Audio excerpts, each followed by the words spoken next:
The lineup for the women's 400 metres. Daniela Moy will go in lane number 1 for Singapore, but all eyes firmly focused on the S14 swimmer Valeria Shabalina, who absolutely flew this morning in the pool. It was an unbelievable time from her. She's already got gold in the 200-metre freestyle. This is the 400, so that's double the distance. But at a time of 4:45, some 16 seconds ahead of her closest rival, who was S12 swimmer Ayano Tsuji. It's going to be a very interesting race, isn't it, to see if the Japanese can hunt down and catch Shabalina. Shabalina was really dominating this morning, and yeah, I think it's going to be her against the Ayano Tsuji coming into the finals tonight.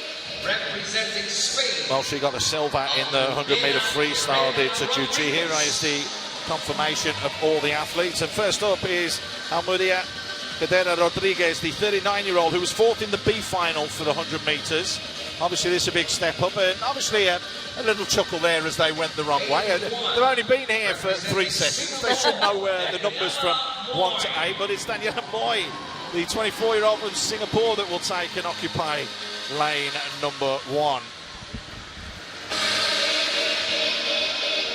In lane 7, Galina Bazniaki, the 19-year-old, the youngster, looking to make an imprint here. Second in the B final in the freestyle 100, which happened yesterday. Beatrice Maldonado will be in lane number 2. She's an S9 swimmer, and the categories here are again spread out from S8 all the way through to S14. Lily Fox-Mason, again the 19-year-old who was first in the B final for the free style, just 100 metres, but it was still a gold nonetheless. That is going to be vitally important a little bit later on. Oh, Chung Shu Kui has already gone through, which means we're on to lane 5 now. Ilano Tsuji, as we mentioned, the 28-year-old silver medalist with the 100. And this is the one that all eyes will be on. Valeria Shabalina, she has impressed us these last 2 days with some really strong, solid swimming, and she is the one to beat in tonight's final. Definitely, I think she is the one to be watching. However, let's not forget Cheong Sui Kei, who is currently top 6 in the world for her classification. Well, you've got to back that up, and particularly when it comes round to being an Olympic year, which it is this year. We do know that athletes can qualify with the right timings here. 3 Singaporeans have already done so: Yip Bin-Siu, To Wei Seong and Sophie Soong. And the question is will we get another couple of athletes that will look back and say, Singapore was good to me, I managed to qualify for Paris? Well, we'll find out, but this is the 400 metres. So, of course, that's 8 lengths. Keep an eye on lanes 3, 4 and 5. They are the red-hot favourites going in, but as we know, anything could happen. But I have to say, Shabalina went out extremely fast this morning, 31.44. Nobody, and I mean nobody, came close to that. She was a good 3.5 seconds ahead at the end of the first length this morning, but her form didn't dip. She kept consistent all the way across the board with 36s in the final 5 laps, which tells you that's good. And you spoke about this before, consistency levels in long distance is what is required. It is a sign that she has been training really well. You can see she is repeating that dominance in the finals tonight, almost 2 body lengths ahead of the next person, and consistency is definitely key. You have to maintain that similar speed in case if you go out too fast, you can tire out too easily and too quickly, and your opponents could catch up. Well, this morning it was 31.44 followed by a 35.38. It's something similar in this one, but then she was consistent with 36s until the final lap, where she managed to get lower than everything else and pushed through for a 35.45. So it just tells you about that consistency level that she does hold on to at the moment. Everybody else was consistent. There's athletes out there that were consistent around the 40-second mark. There was one or two that were around 39 seconds, but no one touching what Shabalina did this morning, which is why eyes are focused on a 139.58 at the turn. And again, that lead now starting to build. Ayano Tsuji just behind her. She was just behind her this morning as well, some 16 seconds as it transpired, which is why Shabalina got the prize pick of lane number 4. She's already extended the lead to, what is this, more than 5 body lengths ahead. And she's going strong. You can see her strokes are really consistent and strong. Her kicks just kicking it up a little bit. I don't think we should be too surprised. 3 golds in Olympic history for her throughout her career. And again, pushing forwards and wanting to be as strong as possible. And people like Shabalina using this event as a warm-up for Paris a little bit later in the year. Yeah, I mean, beyond just being a warm-up, I think it's just another chance for her. It looks like to swim even better in her other events. Just at the turn over here, and she's coming into the 300-meter mark. Well, let's see what the time difference is.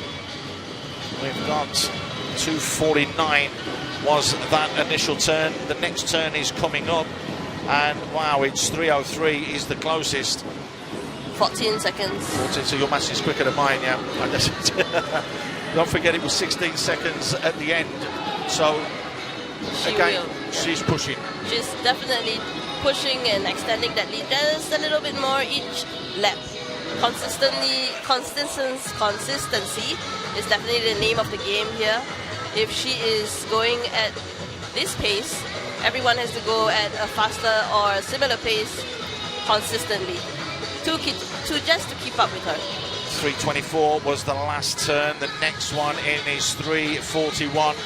So it's nearly 20 seconds. That's 19 seconds. Good job, you counted. And it's a 50. I'll tell you what, over a 50-meter pull, there is a 25-meter lead, and in fact, it's just a little bit more than that. Shabalina really is putting down the gauntlet here, because that has grown from a 20-meter lead to about a 25-30-meter lead.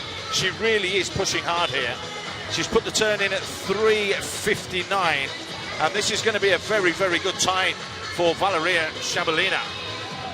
Absolutely going to smash her morning heats timing. Certainly looks that way. 15 metres to go for her. Doesn't look as though she's letting up too much either. She wants to push and finish this all the way through. What will she have when she touches?